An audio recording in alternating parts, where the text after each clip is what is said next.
আসসালামু আলাইকুম রহমতুল্লাহি বরকাতু। আশা করি সবাই ভালো আছেন। আলহামদুলিল্লাহ আমিও ভালো আছি। দেশ ও প্রবাস থেকে যারা আমার এই ভিডিওটা দেখছেন আপনাদের প্রতি অনেক ভালোবাসা ও অভিনন্দন। আজকে একটা বিষয় নিয়ে আলোচনা করব। অনেকেই বলতেছেন যে ভাই মালয়েশিয়াতে আমরা যারা অবৈধ আছি আমাদেরকে কি সরকার বৈধতা দিবে নাকি।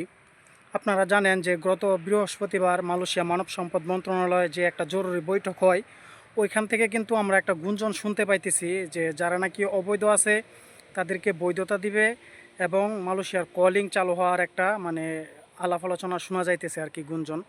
তো এটা কতটুকু সত্য?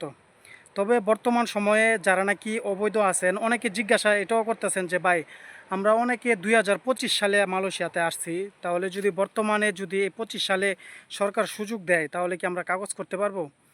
তো প্রথমত যদি মনে করেন মালয়েশিয়াতে 2025 সালে সরকার সুযোগ দেয় কিংবা আগামী মাসে কিংবা আপনার 25 সালেই, তাহলে কিন্তু যারা নাকি 25 সালে অবৈধ হয়েছেন কিংবা মালয়েশিয়াতে যে কোনোভাবে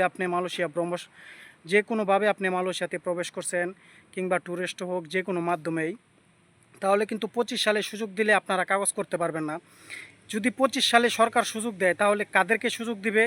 2024 সাল পর্যন্ত যাদের ভিসা মাতি হয়েছে কিংবা আপনি অবৈধ হয়েছেন, কোম্পানি থেকে লারি হয়ে পালিয়ে গেছেন, আপনার বর্তমানে কাগজ নেই, মোট কথা 24 সাল পর্যন্ত আপনার 24 সালে আপনি অবৈধ হয়েছেন, তাহলে কিন্তু তারা কাগজ করার সুযোগ পাবেন যদি 2025 সালে সরকার সুযোগ দেয়, বৈধ হওয়ার সুযোগ দেয়। তাছাড়া অনেকেই কিন্তু 2025 সালে আসছেন, আমাকে জিজ্ঞাসা করতেছেন যে ভাই আমরা 25 সালে আসছি, এখন কি ট্যুরিস্টে ঢুকছি, অনেকে অনেক মাধ্যমে ঢুকছি, তাহলে কি আমরা ভিসা করতে পারবো নাকি যদি সরকার সুযোগ দেয়?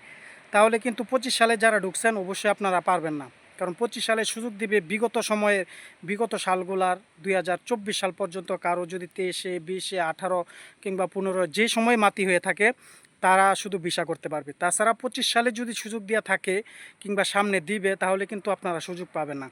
আর বর্তমান সময়ে মালয়েশিয়াতে এত পরিমাণ ইমার্গেশন অপরিস্থিতি দিতেছে যা বলার বাইরে। বর্তমানে যারা মালয়েশিয়াতে অবৈধ আছেন কিংবা ট্যুরিস্টে যে কোনো পথে আসছেন, বিশেষ করে আমি আপনাদেরকে বলবো আপনারা বর্তমান সময়ে একটু সেভে থাকেন। এত পরিমাণ ইমার্গেশন মালয়েশিয়াতে আর কোনো সময় দেয় নাই। এজন্য এখন মনে করেন যেহেতু একটা সুযোগ অনেকেই বলতেছে সুযোগ দিবে, তো এই মুহূর্তে যদি মনে করেন আপনি ধরা খেয়ে যান তাহলে কিন্তু আপনার যে লক্ষ্য নিয়ে আপনি হয়তো মালয়েশিয়া আসছেন সেই লক্ষ্যটা আপনি পূর্ণ করতে পারবেন না। এর জন্য এখন যদি মনে করেন আপনার 2, 4, 5, 10 টাকা একটু কমও ইনকাম করতে হয়, তাহলে আপনার সেফ জায়গায় থাকার আপনার জন্য সবচাইতে ভালো হয়।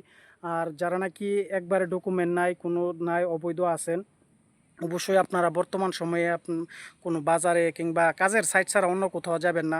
বিশেষ করে কাজের সাইডও আপনার অপরিস্থিতি দিতেছে দিনের বেলা, রাত্রের বেলা একটু সাবধান থাকবেন, সতর্ক থাকবেন।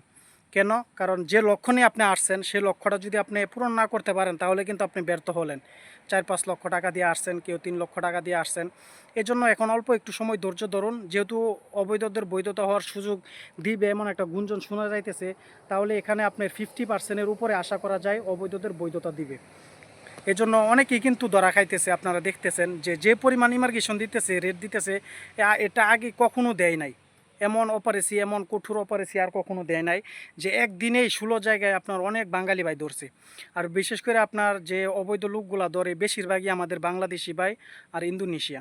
এজন্য বেশিরভাগই আমাদের বাঙালি ভাই অবৈধ আছে। কেউ মনে করেন পাসপোর্ট জটিলতার কারণে, কেউ আবার ইচ্ছা কইরা, কেউ আবার নদীপথে কিংবা ট্যুরিস্টে আসছেন।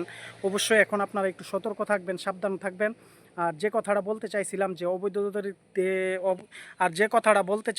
যে অবৈধদের কি বৈধতা দিবে নাকি, যে আশা করা যায় বৈধতা দিবে। এখানে যেহেতু সবাই বলতেছে, মানব সম্পদ মন্ত্রণালয়ে যে জরুরি বৈঠক হওয়ার পরে সবাই এমন একটা গুঞ্জন শুনতেছে।